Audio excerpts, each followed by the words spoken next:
YouTube के सभी दर्शकों का इस चैनल में एक बार फिर से स्वागत है। आज मैं एक महत्वपूर्ण विषय लेकर आया हूँ।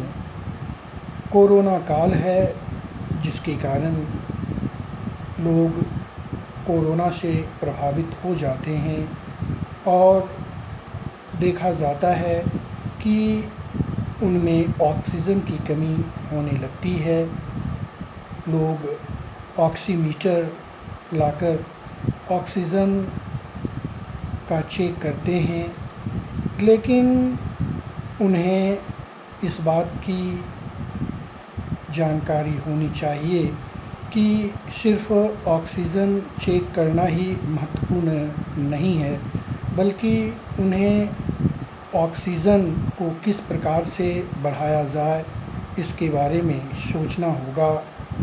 घर में ही रहकर किस तरह से ऑक्सीजन को बढ़ाया जाए, इस पर विशेष ध्यान देने की आवश्यकता है। ऑक्सीजन बढ़ाने का सबसे महत्वपूर्ण बात यह है कि उन्हें एक्सरसाइज़ करना चाहिए, जिसमें एक ऐसा एक्सरसाइज़ होता है जो आसानी से किया जा सकता है। देखा जाता है कि 1 मिनट में लोग जब सांस लेते हैं और छोड़ते हैं तो 12 से 20 बार होता है, लेकिन अगर 6 से 8 बार लेना और छोड़ना उचित माना जाता है, क्योंकि इसमें धीरे धीरे सांस लेना और छोड़ना, लंबी समय तक लेना और छोड़ना, जिसके कारण शरीर में ऑक्सीजन की मात्रा बढ़ जाती है। क्योंकि शरीर में 90% ऊर्जा ऑक्सीजन के द्वारा मिलती है, इसलिए जो 12 से 20 बार लेना और छोड़ना है, उसे 6 से 8 बार लेना और छोड़ना अच्छा माना जाता है, क्योंकि इसमें लंबी सांस लेने की प्रक्रिया से शरीर में ऑक्सीजन की मात्रा बढ़ जाती है। दूसरी बात यह है कि खुली खिड़की को रखना चाहिए, जिससे ऑक्सीजन अंदर आ सके, लेकिन ये सिर्फ़ उस स्थान पर किया जा सकता है जहाँ पर अनेक मकान नहीं हों, और ये खासकर गाँव में और खुले जगह में जो बना हुआ मकान है, वहाँ विशेष रूप से यह कारगर सिद्ध होगा।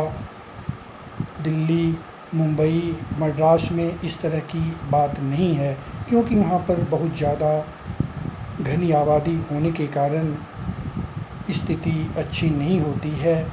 और इसके अतिरिक्त कहा जाता है कि ज़्यादा से ज़्यादा पानी पीना चाहिए, जिसके कारण ऑक्सीजन की मात्रा बढ़ जाती है, जैसा कि डॉक्टरों का कहना है। और एक और महत्वपूर्ण बात यह है कि हमें किस तरह से भोजन करना चाहिए। भोजन में जो आयरन की मात्रा है, उसका विशेष ध्यान देना होगा। उस तरह का भोजन करना होगा जिसमें आयरन की मात्रा अधिक होती है, जैसे हरी सब्जियां, नॉन-वेज, गुड़, इसमें आयरन की मात्रा ज़्यादा होती है, इसलिए इसका प्रयोग ज़्यादा से ज़्यादा करना चाहिए। इसके अतिरिक्त घर के अंदर कुछ ऐसे प्लांट को लगाना चाहिए जो ज़्यादा से ज़्यादा ऑक्सीजन देते हैं। इस तरह से अगर हम घर में रहकर ही ऑक्सीजन की मात्रा बढ़ाएंगे तो निश्चित रूप से हमारे शरीर के लिए अच्छा होगा। लेकिन हम उलझे हुए होते हैं और सिर्फ ऑक्सीमीटर से बार बार ऑक्सीजन की रीडिंग करते हैं। सिर्फ ऑक्सीजन की रीडिंग करने से ऑक्सीजन की मात्रा नहीं बढ़ेगी, जब तक हम इन सभी बातों का ख्याल नहीं रखेंगे। जो पेशेंट हैं और जो पेशेंट नहीं हैं, उन्हें ऑक्सीजन की मात्रा बढ़ाने की सलाह कुछ प्रमुख डॉक्टरों ने कहा है। अंत में मैं कहना चाहूँगा, इस महत्वपूर्ण व्यू को शेयर अवश्य करें, जिससे लोगों में इस प्रकार की जानकारी हो और वो अपने शरीर को स्वस्थ रख सकें। बहुत बहुत धन्यवाद।